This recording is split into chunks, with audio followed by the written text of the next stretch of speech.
Major funding for these programs is made possible by grants from Capital One Bank, New York Community Bank, Eastern Consolidated, M&T Bank, Customers Bank, Meridian Capital Group, Terra CRG, the Wickoff Group, Perfect Building Maintenance, Chase Commercial Term Lending, Chase Commercial Mortgage Lending, Genova Burns.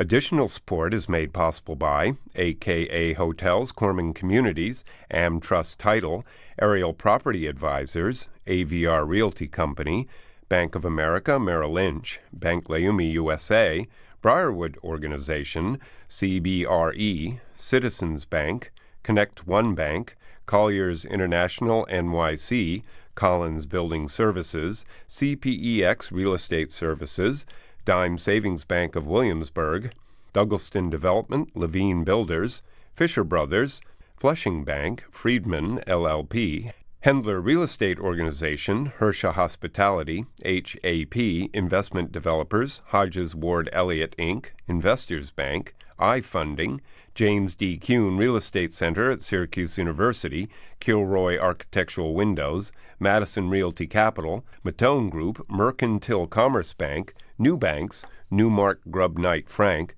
Optimum Window Manufacturing Corp., People's United Bank, Pulcinelli, Rosewood Realty Services, SJP Properties, Sterling National Bank, Stonehenge Partners, TD Bank, The Continuum Company, the Knackle Group at Cushman and Wakefield, the Meringoff Family Foundation, the Moynihan Group, and these friends.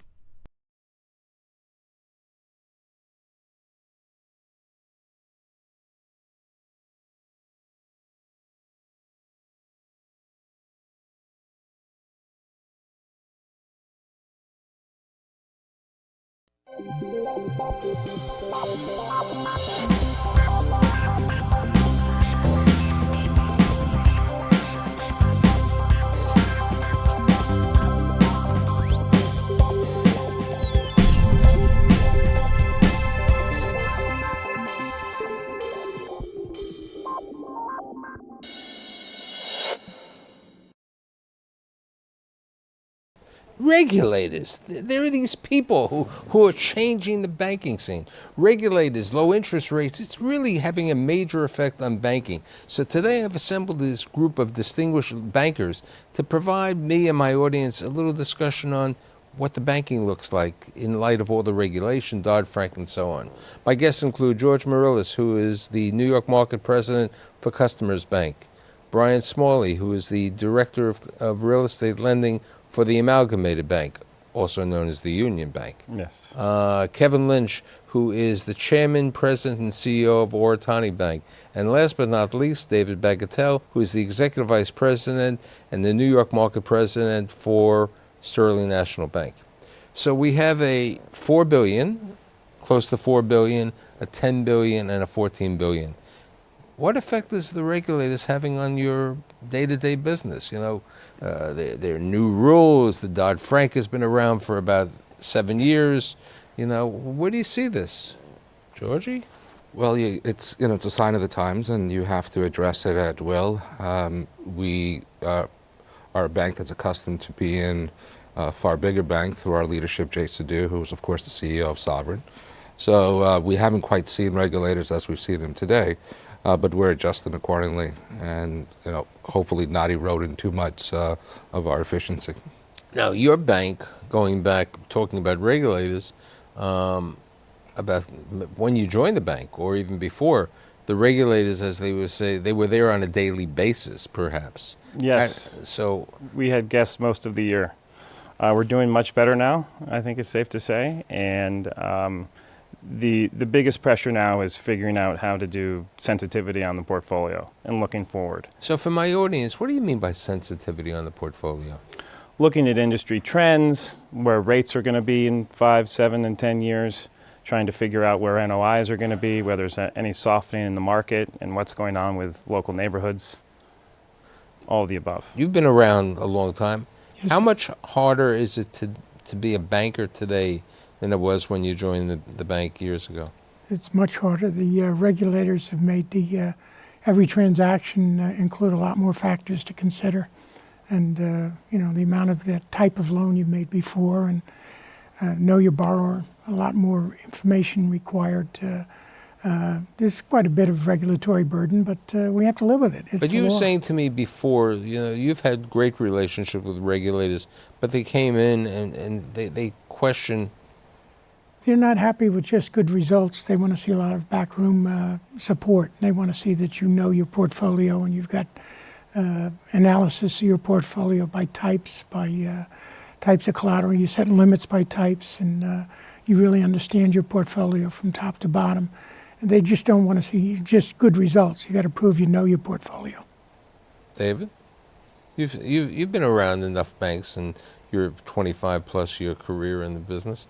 How do you see the world changing today, and how do you see what everybody else is mentioning? Well, I mean, the world changed dramatically, obviously, after 2007, 2008. I think, my opinion, rightfully so. I think the banks went a little bit too far. The pendulum had swung a little bit the other way from a regulatory standpoint. And I think with Dodd Frank and other regulations, it's sort of gotten back to, in my opinion, my personal opinion, more where it should be.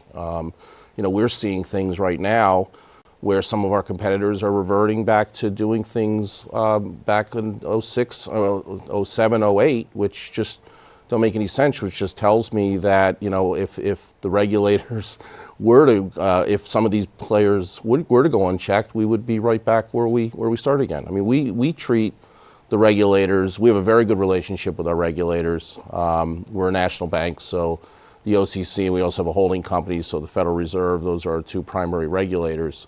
We treat them as our partners. So we keep them informed all along the way. They know what our plans are. They know if we're looking at an acquisition. They know if we're looking to expand into a new business line. So I think if you treat the regulators that way, and you do what you say you're going to do, and you treat them as a business partner, things will be just fine. Kevin was saying to me earlier today, he says, look, I'm 100% in the real estate. You have a little exposure in the commerce and industry lending. David, you're probably what? 50-50. 50-50. George? 60-40. More real estate, 60-40. And I'd say Amalgamated is probably 80-20. It's probably 70-30, but we're trying to move that closer to 50-50. What's interesting is that C&I lending is a tougher lending. The building is an asset. You can look at it. Inventory comes in and out. They're esoteric things. You're making credit. It's a tougher business to be in the C&I business than you are in the real estate business. We never got in C&I, and part of it goes to you need more overhead and more people to support it. And one of my favorite expressions is, if there's a default in the real estate business, your collateral is right where you left it.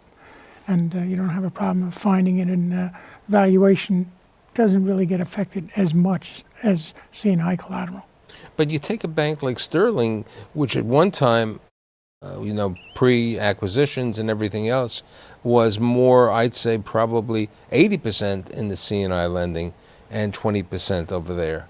And we have a large chunk of our business is in specialty finance. We do a lot of asset-based lending. We do factoring. We do equipment finance. We feel that it all comes down to knowing your client and knowing the markets you're in. So most of our businesses, our core middle market and real estate businesses, are here in the New York metro area. We know this market extremely well. Most of our bankers, like myself, have been in this area for 30 plus years. We know the clients. We know who to do business with, who not to do business with. And then in terms of our national businesses, those specialty finance businesses, it's also we have people that know the industries that they're in. They know the clients that they're dealing with. In regard to specialty finance, Kevin, you came out of equipment lease, which was specialty finance. Why would you do that type of lending at Oritani? I mean, or is that? It requires people are, up to date on the collateral values, the ability to repossess, remarket that collateral, residual values, knowing the credits. I mean, when I did that stuff, we knew airplane values, we knew yellow iron values, you knew computer values, which I guess now are, I don't know if there's a market anymore in computer leasing, but you need the right people to do that kind of business. And it's a different rate structure also. When we were talking before about opportunities and post-2007, which David brought up,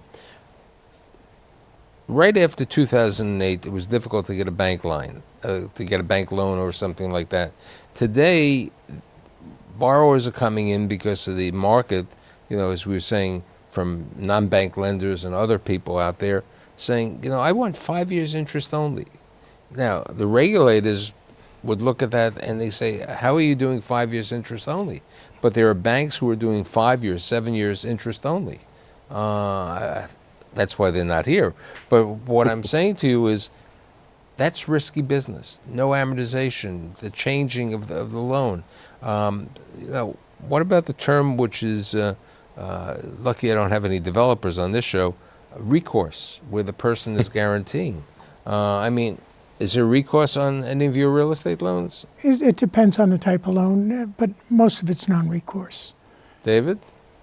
No, we try to get recourse wherever possible. And the regulators, frankly, their biggest concern right now is and you're going to hear this term a lot more, which is layering, which is, having multiple exceptions to policy. So, they can sort of live with an exception on recourse, non-recourse, or debt service, or on interest-only periods. But it's when you start putting in multiple types of those exceptions, that's where they start having a little bit of heartburn. And what type of exceptions are you seeing? Well, we're not. People are requesting. Well, that's okay. So that's a two-part question. No, that's why I brought it up as people are requesting. I'm not saying what you're doing. I guess what we're saying collectively is we need to be disciplined lenders, and we're not really going too far afield from our lending policy. The requests typically are interest only, higher loan to values. You're always going to have the borrower requesting all sorts of things, and it's very important to understand that there's another deal right behind it. You don't necessarily, it's not going to be your last deal, and if you have to take a pass by being disciplined and by focusing on the credit policy, you're going to be far better off in the future, and I think that's what we've done. But we were talking before that competition is keen, and competition is riding this market over there. Certain people, for example, Chase is very aggressive in the multifamily business because they have a very cheap cost of deposits, and they can afford to do certain things that they go after that market. And then, there is that market of the CMBS, the collateralized mortgage-backed securities, which allegedly under Dodd Frank is supposed to have on December 25th, the lender, the investment banker is supposed to have a 5% risk in it, which they'll probably figure out a way to sell by that time also. So where are the opportunities today for a bank like Oritani or Sterling or Customers or Amalgmated? Where do you go? Okay, where are the, it's like somebody saying, where's the next good opportunity for lending in a real estate market? Where do you go? What do you do? Do you go into the esoteric business called EB5, which I know that the both of you are into? But we're not lending to EB5. We're strictly a depository. The answer is you look at the business climate, in my opinion, the answer for our institution, and you make sound decisions. You don't chase, the latest and greatest because, we talked about taxi medallions. That's what some people did. We looked at it as an inflated market. We didn't want a part of it, so we stayed out of it. We were lucky. I guess it's better being lucky than sometimes being smart. But to answer your question is that be disciplined, stick with what you know, and sell relationships. No, but I'm saying where are the opportunities? Amalgmated, before Brian joined Amalgmated, they went into very crazy construction loans, which all went bad. It wasn't due to you. They leveraged it. They really didn't know their borrowers. You were saying before. They did a loan on 23rd Street that the guy had never done anything in his life except for something in New City, New York, and they gave them money to build a 65-story tower across the street from Madison Square Park. Yes. Well, right now we're trying to stick to our knitting, which is primarily cash flow. We have a lot of rent-regulated apartments. We don't do a lot of high-end market-based apartments. And we actually see a lot of potential in the smaller loan space. It's a little more work for origination purposes, but I think you can have a lot of, there's a little more wiggle room in that, I think. You can, the portfolio is consisting of many more loans. Any one loan won't impact you so much. So we would like to spend a little more time trying to do that and execute better. We're spending a lot of time there. I think the opportunities continue to be in just sound underwriting, understanding the credits and the locations. You talked about exceptions to policy before. That's an area we focus on very closely. A, is your policy too stringent? And B, if it is, you think it's a sound policy, track your exceptions. We keep a separate tracking on them. And actually the risk ratings and the performance on our policy exception transactions have been higher than average with us because we see a justification for doing a policy exception. And that's really what makes sense when you do that. David? We think there's a great market, sort of the mid-sized client, whether it's a mid-sized C&I client or a mid-sized commercial real estate player. Our sweet spot is doing deals in the sort of $3 to $25 million space. The kinds of deals we're doing, the kinds of clients we're dealing with, they're not cookie cutter loans. It's not your standard multifamily where, in my opinion, a 2-year-old can underwrite those. So these are deals where you need a little bit more brain power, a little bit more complex, but these are clients that aren't big enough that are going to be able to use CMBS, go to the insurance companies, take on long-term financing, and they value our advice. These are clients that we're a trusted advisor. They speak to us, their lawyer, and their CPA every time they're going to do a deal. Those are our kinds of clients. Before you arrived, David, I was bringing up to the subject of lending to non-bank lenders and participating with them on an A-B structure. How do you look at that? I mean, Kevin said that's not something that they're really into. Brian said he might get into it, I believe, George. It's not our focus. We always leave our options open, but at this time, that's not something that we have an appetite for. Yeah, we do some of that on the real estate side. We're obviously taking the A piece, not the B piece. Sure. But we've done a lot of deals where we've had either private equity or hedge funds or other, there's some substantial real estate families out there in New York who are also taking B notes on smaller deals, and we'll be the A. As long as we're in the A position and we're well protected, and we're okay with who the B player is, they're subordinated to us. Obviously, we're okay with that. We also will do it on the C&I side. So we do some finance to non-bank lenders, not fintech, but certainly to more traditional lenders that are known here in New York they're not banks. How are you securing balances? In the same idea that I was talking about taxi cabs, there are fewer bank branches. There are smaller bank branches.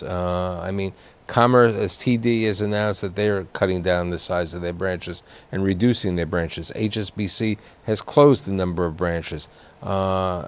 Chase is changing the style. How do you get your deposits in a We just added a branch last year, and we're looking at doing more, but we're smaller. We're at 26 branches, and we have plenty of capital to grow. We'd certainly like to do more, but we're very judicious about it. When we look at a branch that's been closed and you say, is it really a good place to be?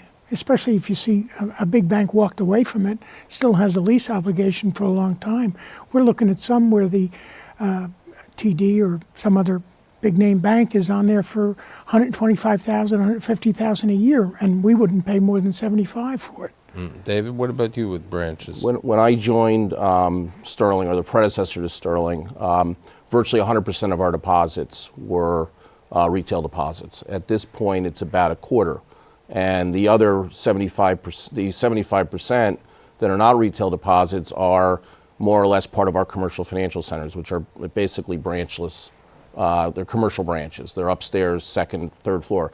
These clients don't need branches. As you know, my history, I've been at a number of banks. I've founded banks that follow that strategy. Our commercial clients, especially nowadays besides remote deposit capture, with all of the mobile banking that they can utilize, our opinion is there isn't a need for that many branches. So we have we're going to be opening up another commercial financial center, which will be our 6th, I believe. But we're not looking to open additional retail branches. Now you've been very innovative on this mobile banking, right?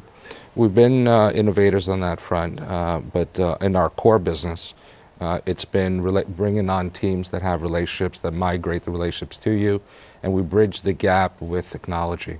And thus far, we've been extremely successful. Considering that in New York City, we only have a loan production office with no retail presence whatsoever. What about you? We've shrunk our retail presence. We're pushing online, mobile. So what do you have now in retail? I remember you used to have on 7th Avenue and 28th Street. Yep, that's our headquarters. We still have a branch there, 23rd and 3rd. We have, I think, 14 branches in New York. Oh, you do have that many branches. Most of them in the outer boroughs, 125th Street in Harlem. Now, you're a public company, you're a public company, you're a public company, and you're owned by a union. Yes. How does that normally affect your business? The fact that are you able to secure and capture union business? Because I know everybody over here would love to have deposits from the unions. So it's a big piece of our trust and custody business, and it should be a bigger piece of our C&I business. We haven't captured a lot of that in our real estate segment, but it's certainly something that we're targeting going forward. And that would be something where we would actually potentially branch out outside of New York City. So we're pretty close to our knitting here in New York and DC, but that's an opportunity where we'd actually start going further afield geographically. Here's a question, in light of all regulations and everything else, how do you find the next generation of Kevin Lynch's or Dave Bagatelles, or George Maroulis's? How do you get that next generation? To me, that's one of the hardest things. When a kid graduates college, they say, I want to be an investment banker. They don't really say, I want to be a commercial banker. How do you, Kevin? They come up through the ranks. They come in working at a backroom job, and they find their way into the front office. But that was years ago. But what about now? Is it the same thing? I don't see it changing. You got to pay your dues. You got to learn how the machine works. So, what about training programs? I remember when you started in banking, and both of you started in banking, you had training programs. Training programs, few banks have them today, right? I mean, so how do you find the next generation of that dynamic young person in the mid-20s who, who's going to be the next Dave Bagatelle or the next George Maroulis? How do you find it? I don't know about the next Dave Bagatelle. That might be a problem for everybody, but but we're pretty active in on-campus recruiting, especially in the local schools, and then there are a number of us who have deep ties into our alma mater. So we go into. But how do you? My question is, what's the pitch to attract somebody to come into banking today? Work-life balance. Totally. It's still an extremely attractive profession for those that want to forego making all the zeros, past the whole numbers on Wall Street, and are more family oriented and said, I want my life to be something different than be a slave to the grind. Yeah, and plus, the clients, the millennials or whatever you want to call them these days, they want to work with interesting clients, and our clients, especially here in New York, have become a lot more interesting. It's a lot more of a technology and media center, so they get to see some things that they otherwise wouldn't get to see. Specifically, the places that both you and George worked for in the past, okay, who hired these seasoned teams, and unfortunately, the teams are great, but they don't have as we would say, they don't have anybody in the bullpen. Mm-hmm. The bullpen, it's great to have teams of 65, 70-year-old guys. The question is, as you say, these TAMI companies or the advertising companies, they're looking for someone over there. Who's going to be there? How do these banks, how are they going to survive the next generation? We've actually, first of all, we do have a training program, so we do train and bring people up, but we also have hired some younger teams. We just hired, we lifted out a team from one of our competitors, and the team leader's 28 years old. And, he's brought over a significant amount. He happens to handle real estate property managers, and he's brought over several $100 million in a very short period of time. And all of his team are all like him. They're younger and more aggressive and hungry. So we've done that. I think the challenge is retaining younger folks. How do you keep them interested? What opportunities can you provide to them, particularly in a small workplace, right? So there's not necessarily a lot of upward mobility. So what other opportunities can you give them? The live life environment, I think what George brought up is very important.